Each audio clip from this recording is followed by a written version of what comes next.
आपके बेटे के बारे में अब हम बात करेंगे, वफ़ा अब्बास के बारे में। जी, जी, सही है। 10 साल के हैं वो जी, बिल्कुल। और 20 से 25,000 रुपए माहाना कमा रहे इसी हैं तरह इस से, वक़्त। इसी तरह से। इनके बारे में कुछ नाज़रीन को बताएँ। अच्छा, वो प्योरली वफा अब्बास का आइडिया था। जब घर में मतलब माहौल ऐसा हो ना, डिस्कस फार्म पे भी वफा अब्बास आते रहते हैं, मेरी बातें सुनने जाते हैं, बहुत सारे लोग आते हैं, तो बच्चे भी इससे सीखते हैं।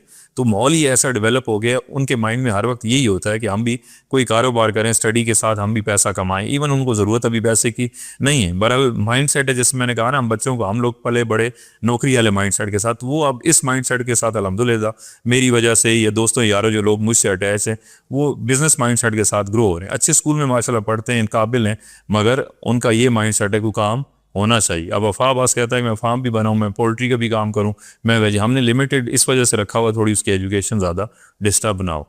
मतलब करना चाहें, ये बहुत बड़ी एग्जाम्पल है। वो वीडियो शेयर करने का मकसद भी एक तो ये था कि हमारे एजुकेशन सिस्टम में ये चीज़ ऐड की जाए वो बहुत प्रैक्टिकली। मोटिवेटेड वीडियो है और एक जी, 10 जी, साल का बच्चा माशाल्लाह। प्रैक्टिकली सिखाना चाहिए बच्चों को। एग्ज़ैक्टली। जी, जी, जी।